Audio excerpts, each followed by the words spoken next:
இன்னைக்கு நம்ம சந்திக்க இருக்கிறது ஈரோட்டை சார்ந்த ஓவியர் மற்றும் தமிழ்நாடு தகவல் பெறும் உரிமை மக்கள் இயக்கத்தின் பொதுச் செயலாளர் திரு வள்ளி நாராயணன் ஐயா அவர்களே தான். ஐயா வணக்கம். வணக்கங்க ஐயா. எப்படி இருக்கீங்க ஐயா? நல்லா இருக்கிறாங்க ஐயா. சொல்லுங்க, இப்ப தற்போது என்னென்ன முன்னெடுப்புகள்லாம் போயிட்டு இருக்கு? இந்த நான் ஈரோடு சேர்ந்த மா வள்ளி நாராயணன், தமிழ்நாடு தகவல் பெறும் உரிமை மக்கள் இயக்கத்தோட பொதுச் செயலாளர், ஓவியராக இருக்கிறேன். இந்த யூடியூப் வாயிலாக தங்களை சந்திப்பதில் எனக்கு மற்றற்ற மகிழ்ச்சி. நான் இந்த நிகழ்வில் குறிப்பிட வேண்டிய விஷயம் என்னவென்றால், மக்கள் விழிப்புணர்ச்சி அடைய வேண்டும் என்கிற எண்ணத்தில் கடந்த 2018ஆம் ஆண்டிலிருந்து இந்த தகவல் அறியும் உரிமை சட்டத்தை பெரும்பாலான மக்களுக்கு நான் கொண்டு சென்றிருக்கிறேன். பல ஊர்களுக்கு நிகழ்ச்சிகளுக்கு சென்றிருக்கிறேன். குறிப்பாக சொல்ல வேண்டும் என்றால், இது அருணா ராய் ஐஏஎஸ் அவர்கள் நமக்கு கண்டுபிடித்து கொடுத்த ஒரு பெரிய வரப்பிரசாதம். இந்த நிகழ்ச்சியில் அந்த தகவல் அறியும் உரிமை சட்டம் எவ்வாறு செய்வது, எவ்வாறு எழுதுவது, எவ்வாறு விண்ணப்பிப்பது என்பதை நாம் முதலில் தெரிந்து கொண்டு கையாள தெரிந்து கொண்டால் அதிகாரிகள் உங்களை கண்டால் சலாம் போடுவார்கள். ஆனால் ஒரு மனு எப்படி எழுத வேண்டும் என்பதை நாம் தெரிந்து புரிந்து செயல்பட்டால் நிச்சயம் நீங்களும் பெரிய சாதனையாளர் தான். ஐயா, நீங்க சந்தித்த தலைவர்களை பற்றி சொல்லுங்க ஐயா. ஐயா, நான் முதல்ல மு. கருணாநிதி, ஜெ. ஜெயலலிதா, அப்துல் கலாம், சுர்ஜித் சிங் பர்னாலா, அமெரிக்க தூதரகத்தில் இருக்கின்ற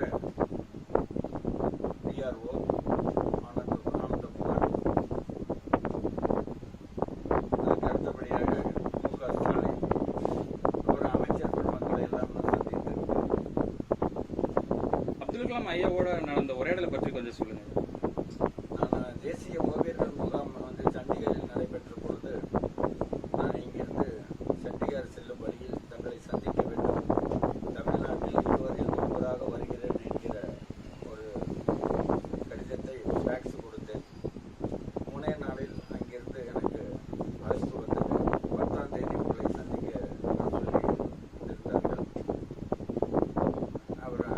நான் சொன்ன 10ஆம் தேதி முடியாதுங்க, 13ஆம் தேதி தான் முடியும், 14ஆம் தேதி அப்பாயின்மெண்ட் தரேன்னாங்க. அதே மாதிரி 14ஆம் தேதி இங்கேருந்து போய் சந்திச்சு போகிறப்ப தொடர்வண்டி நிலையத்திலேருந்து என்னை கூட்டிகிட்டு போகிறதுக்கு இந்த மேலே முகப்புல லைட் வச்சிருக்கிற வாகனம் நின்று என்னை கூட்டிகிட்டு போனாங்க. போக பார்த்தா அனைத்து பேருந்தும் ஹிந்தியிலே இருந்தது. நான் பார்த்து வியந்து போய் அங்கே உடனே ஒரு லெட்டர் பேரை எடுத்து கடிதம் எழுதி 3:20க்கு நான் சந்தித்த மேதகு அப்துல் கலாம் ஐயா அவர்களை சந்தித்த பொழுது, my coalition 7th standard, I am not degree. Delhi all buses destination board only Hindi. I am not under Hindi. Please your golden period added English. Any state, any country, any religion were traveling சார்னு சொல்லி என்னோட மனுவை கொடுத்தேன். அவர் உடனே நீங்க 7ஆம் நிலை படிப்பறிவில்லை எல்லாம் சொல்றீங்களே அப்படின்னு சொல்லிட்டு சரி செய்வோன்னு சொல்லிங்க. நான் 14/5/2007 சந்திச்சேன். அதன் பிறகு அந்த புகைப்படம் வரல. அப்போ என்னக்கிட்ட செல்லில் பணம் இல்லாமல் காயின் பாக்ஸில் போட்டு பேசினேன், புகைப்படம் வரலைன்னா. அப்புறம் வந்தது. அதன் பிறகு அந்த காயின் பாக்ஸுக்கு கூப்பிட்டு 7/6/2007 திரு அப்துல் கலாம் ஐயா அவர்கள், ஐயா நீங்கள் சொன்ன செயல்படுத்தியாச்சு, எல்லா பேருந்துலையும் போட்டாச்சு என்று பெரிய விஷயத்தை அவர் சொல்லும்போது எனக்கு நெஞ்சம் அப்படியே புகழ்ந்து போனேன். அப்படிப்பட்ட நபர் இப்ப நம்மிடையே இல்லையே என மிகவும் வருத்தப்பட்டு இந்த நேரத்திலே தெரிவிக்க கடமைப்பட்டிருக்கிறேன். ஐயா, வெள்ளை மாளிகையிலிருந்து வந்த கடிதத்தை பத்தி சொல்லுங்க ஐயா. 2010 பராக் ஒபாமா அவர்கள் இந்தியா வர்றாரு. இந்தியா வர்றப்ப அவர் சந்திக்கணும்னு சொல்லி அப்பாயின்மெண்ட் கேட்டேன். அது முக்கியமா சந்திக்கிறதுக்கு என்ன காரணம்னு கேட்டீங்கன்னா, எங்க நாட்டில இருந்து உங்க நாட்டுக்கு படிக்க வர்ற இன்ஜினியரிங் மற்ற துறை சார்ந்து படிக்க டாக்டர்ஸ் வர்றவங்களுக்கு கட்டண சலுகை கொடுத்து எங்கள் நாடு டெவலப்மெண்ட் பண்ணுறதுக்கு எழுதுங்கன்னு கடிதம் எழுதியிருந்தேன். அது சம்மந்தமாக நேரடியாக சந்தித்து பேசணுங்கிறதுக்கு அப்பாயின்மெண்ட் கேட்டிருந்தேன். அது கடைசியில் இங்கே அமெரிக்க தூதரகம் சென்னை ஜெமினி பிரிட்ஜு கீழே இருக்கிற சென்னை தூதரகத்திலேருந்து எனக்கு கிருஷ்ணகுமாரிங்கிற மேலாளர் பேசினாங்க. இந்த மாதிரி ஐயா பராக் ஒபாமா சந்திக்கிறதுக்கு அப்பாயின்மெண்ட் கேட்டிருந்தீங்க, அதை சந்திக்க முடியாது அப்படின்னு சொல்லி எனக்கு மெயில் வந்திருந்தது.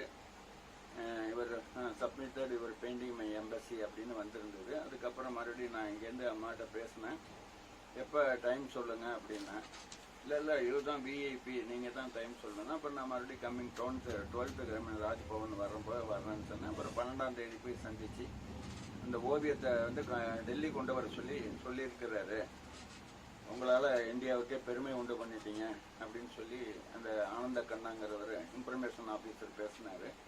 அதுக்கப்புறம் இங்கேருந்து போனேன். என்னை சிவப்பு கம்பளம் விரித்து கூட்டிகிட்டு போனாங்க. எங்கள் குடும்பத்தோடு போயிருந்தோம். எனக்கு அது ஒரு பெரிய அங்கே உள்ளே போனது பெரிய வரப்பிரசாதம். அப்புறம் போய் சந்தித்து பேசி அந்த ஓவியத்தை கொடுத்தேன். அது ஓவியத்தை வாங்கிக்கிட்டவரை எனக்கு கடிதம் போட்டிருந்தாரு. அப்போ அந்த கடிதம் அந்த ஓவியத்தில் என்ன போட்டிருந்ததுன்னா, 2 நாடு சேர்ந்து செயல்படணும் அப்படிங்கிற ஒரு மாடர்ன் ஆர்ட்டில் மன்மோகன் சிங்கும் ஒரு ஒபாமா பேசையும் மையப்படுத்தி இந்த பிளாக்கை அதில் போட்டிருந்தேன். அதனால் அதை பார்த்துட்டு 2 நாடு சேர்ந்து செயல்படுவோம் அப்படிங்கிற மாதிரி எனக்கு கடிதம் எழுதியிருந்தார். அவரும் ஒரு துணைவியாரும் கையெழுத்து போட்டு டைரக்டாகவே வந்தது பெரிய பாக்கியமாக கருதுறேன். நடத்திய நிகழ்வுகளை பற்றி சொல்லுங்க. மேதகு ராஜா ரவிவர்மா அவர்களது பிறந்த தினம் ஏப்ரல் 29 முன்னிட்டு பள்ளி குழந்தைகளுக்கு 5ஆம் வகுப்பு முதல் 12ஆம் வகுப்பு வரை ஓவிய போட்டி கும்பகோணம், தஞ்சாவூர், திருச்சி, ஈரோடு, சென்னை ஆகிய நகரங்களில் நடத்தி இங்கிருந்து அனைவரையும் அழைத்து சென்று சென்னை ஆளுநர் மாளிகையில் 2006, 2008, 2010, 2011ஆம் ஆண்டுகளில் மேதகு ஆளுநர் சுர்ஜித் சிங் பர்னாலா அவரது திருக்கரத்தால் பள்ளி மாணவ மாணவியருக்கு சான்றிதழும் பரிசும் வழங்கப்பட்டது. அது எனக்கு பெரிய பாக்கியம். அடுத்தது 20/1/2021 அண்ணா மேலாண்மை நிலையத்தில் தலைமை செயலக இணை மற்றும் துணை செயலாளர்கள் ஆகிய 54 பேருக்கு தகவல் அறியும் உரிமைச் சட்டம் பயிற்சி முகாம் நடத்தி வந்தேன். அப்போது இறையன்பு அவர்கள், நீங்கள் 7வது படிச்சுட்டு ஒரு கெசட் ரேங்க்கு போய் பயிற்சி கொடுக்குறீங்கன்னா பெரிய விஷயமா பேசுகிறீங்களே அப்படின்னு சொல்லி என்னை ரொம்ப பாராட்டினார். அதே நேரத்தில் தென்னக பண்பாட்டு மையம், மத்திய கலாச்சார மையம் இரண்டும் சேர்ந்து டெல்லியில் நடைபெற்ற தேசிய ஓவியர் முகாமுக்கு நான் தமிழ்நாட்டில் 20 ஒருவரை தேர்ந்தெடுத்ததில் நானும் சென்று வந்தேன். அடுத்தபடியாக 2020ஆம் ஆண்டில் சுதந்திர தினத்தன்று தென்னக பண்பாட்டு மையம், மத்திய கலாச்சார மையம் டெல்லி ஆகிய இணைந்து நடத்திய இணையவழி பெயிண்டர் முகாம் எனது தலைமையில் 10 ஓவியர்களை ஒருங்கிணைத்து இணையதள வாரியாக உலகம் முழுவதும் இந்த ஓவியம் தெரிந்து வர. அன்பார்ந்த நண்பர்களே, இந்த தகவல் அறியும் உரிமை சட்டம் என்பது நமக்கு கிடைத்த ஒரு வரப்பிரசாதம். இது பகலில் கிடைத்த சுதந்திரம்.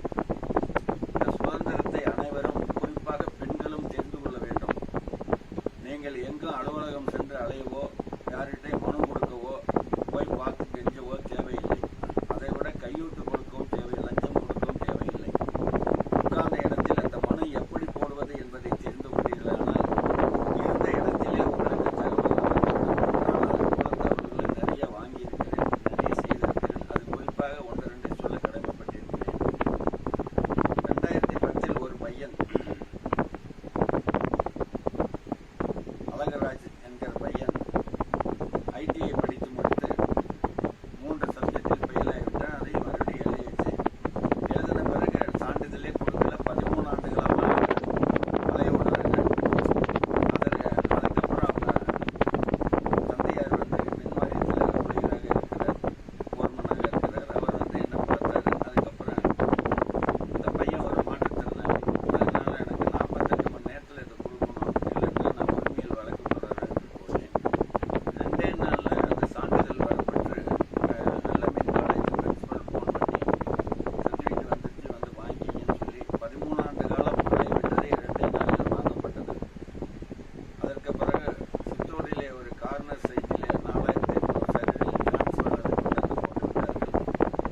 ரெண்டாவது இது போடுறதுக்கு முன்னாடி அவங்க இடம் என்ஓசி வாங்குனீங்களா? மூணாவது இது மின்துறை அமைச்சரிடம் இருந்தால் போடுவீங்களா? இந்த இடத்துல போட்டுட்டு மேலே சுற்றுது யார் அது அவங்க லாக்கு கொடுங்க, எத்தனை ஆண்டுகளுக்கு முன்னாடி போடப்பட்டது, எத்தனை கேள்வி என்று கேட்டு 7 கொஸ்டின் போட்டிருந்தேன். அது முதல் கொஸ்டினில் பட்டா இடத்தில் மின்மாற்றி அமைக்க வழிவகை இல்லை, 27 ஆண்டுகளுக்கு முன்னாடி போடப்பட்டது, என்ஓசி வாங்கலை, இந்த மாதிரி பதில் கொடுத்துருந்தாங்க மேற்பார்வை பொறியாளர். அதற்கப்புறம் நான் சொன்னேன், இந்த மாதிரி நீங்களே பட்டா இடத்தில் வழி இல்லைங்கிறீங்க, எங்களுக்கு அத்துமீறி வந்தது இந்திய தண்டனை சட்ட பிரிவு 146 பிரிவின்படி உள்ளே போனது தப்பு, அதனால் உங்கள் மேலே நீதிமன்றத்தில் வழக்கு தொடங்கினேன் அப்படின்னு சொல்லி 27 ஆண்டு காலம் என்னோட இடத்த பயன்படுத்துறதுனால 81,60,000 ரூபா வாடகை கொடுங்கன்னு போட்டேன். இந்த மேற்பார்வை பொறியாளர் டி பழனிவேல் என்பவர் என்னோட இல்லத்துக்கே வந்து ஐயா என்னங்க அப்படி பண்ணியிருக்கீங்கன்னு சொல்லி கடைசியில் செலவே இல்லாமல் அவங்க மின்வாரிய செலவுலே அந்த டிரான்ஸ்ஃபரை எடுத்து வைத்தது நான் உண்மையிலே பெருமையாக கருதுகிறேன். இது எதுக்கு குறிப்பிடுகிறேன் என்றால், இந்த மாதிரி விஷயங்கள் எல்லாம் நிறையா இருக்குது, நாம் அதை தெரிந்து புரிந்து அதை செய்வதில்லை. அதனால் மனு போட்டாக்க இந்த மனுவில் இந்த சில விதிகளையும் சட்டத்திட்டங்களையும் தெரிஞ்சிருந்து அதையும் சேர்த்து இணைத்து போட்டீர்களானால் நிச்சயம் நீங்கள் சாதனையாளர் தான், வெற்றியாளர் தான். என்றால் நம்ம சொல்றது என்னன்னா, நேரமே இல்லை அப்படிம்பாங்க. என்னோட கருத்தை சொல்றேன், நேரமே இல்லாமல் ஒரு மிஷினரிஸ் 24 மணி நேரமும் ஓடிட்டு இருந்தா நமக்கு வருவாய் இருக்கு இல்லைங்களா? ஆனால் இங்கே சில பேர் நேரமே இல்லைன்னு சொல்றாங்க, கடனாளியாக தான் இருக்கிறாங்க. அதனால ஒரு அரை மணி நேரம் 1 மணி நேரம் தொலைக்காட்சி பெட்டியை பார்த்து நம்ம நேரத்தை கெடுப்பதை விட இந்த மாதிரி நிகழ்வுகளை எங்கே நடந்தாலும் தகவல் அறிவிப்பு சட்டம் இதுதான் இப்போ எல்லாம் இலவசமாக தான் சொல்லிக் கொடுக்குறாங்க. அதனால் இப்போ பாருங்கள், நான் படித்த படிப்பு 7ஆம் நிலை தான். 7ஆம் நிலை படித்த நான் ஒரு தலைமைச் செயலகத்தில் உள்ள மந்திர செக்ரட்டரிக்கு நான் போய் பயிற்சி வகுப்பு கொடுக்கிறேன் என்று சொன்னால் ஏதோ என்னிடம் சில தகவல்கள் இருக்கிறதுனால் நான் அதை கையாளுகிறேன். அதே அங்கேருந்து எனக்கு அண்ணா மேலாண்மையத்தில் கடிதம் போட்டார்கள். அப்போது எனக்கு ஆச்சரியமாக இருக்குது. Therefore, I request you to offer your valuable lecture on 21/2001 2 p.m. I'll participate above the workshop. நல்லா பாருங்க, என்ன வேல்யூபிள் லெக்சர்னு எனக்கு ஒரு கடிதம் போட்டாங்க.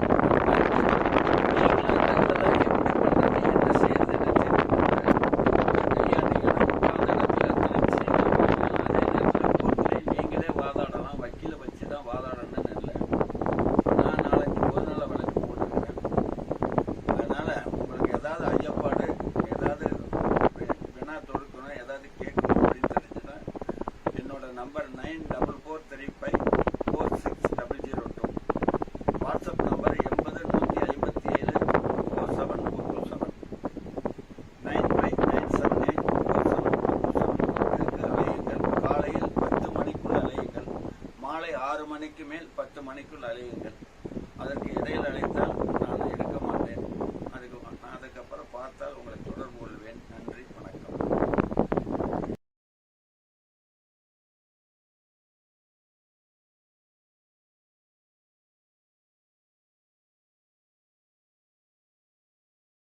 வணக்கம், என்னோட பேர் அருண்குமார். நான் இங்கே ஈரோடு பக்கத்தில் ஈரோடு டவுனுக்குள்ளே தான் இருக்குங்க. ஐயாவை எனக்கு எப்படி தெரியும்னா, என்னோட நண்பர் வந்து நீதிமன்ற வளாகத்தில் இருக்கிறாரு, வேலையில் இருக்கார். அவர் மூலிமா எனக்கு இந்த மாதிரி ஒரு நிலப்பிரச்சனை இருக்குது, அதை நான் எப்படி தீர்க்கணும்னு சொல்லி அவர்கிட்ட கேட்டேன். ஐயாவை அறிமுகப்படுத்தினாங்க. நான் நேரில் வந்து ஐயாவை பார்த்து, ஐயா நான் இந்த மாதிரி எனக்கு இந்த நிலப்பிரச்சனை இருக்குதுன்னு சொன்னேன். அவர் உடனே தகவல் அறிமுக உரிமை சட்டம் இருக்குது, அதில் நிறைய வகைகள் இருக்குது, அது மூலிமா நமக்கு தீர்வு காணலாம் அப்படின்னு சொல்லி ஒரு மனு எழுதி கொடுத்தாரு. அந்த மனுவை போட்டேங்க. மனுவை போட்டு எனக்கு அதுக்குண்டான பதில் கிடைச்சது. அந்த பதிலில் வந்து திருப்திகரமாக இல்லாதனால மறுபடியும் இன்னொரு மனு போட்டிருக்கோம். அதுக்கு இடையில ஒரு மனு கொடுத்தோம்னா பணம் கட்டியிருக்கோம் அப்படின்னா கன்சியூமராக வரும். அந்த கன்சியூமராக ஆனதுக்கப்புறம் நம்ம வந்து அந்த தகவலை வந்து கன்சியூமர் கோர்ட்டில் போய் நம்ம பதிவு பண்ணிவிட்டு அவங்க மேலே வழக்கு தொடரலாம்.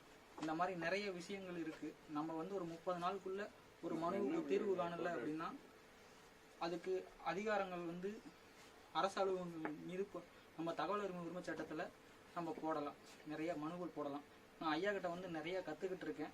அவரோட இதில் இன்னும் நிறைய கற்றுக்க வேண்டிய விஷயங்கள் நிறையா இருக்குது. ஐயா கிட்ட நீங்களும் கற்றுக்கலாம்.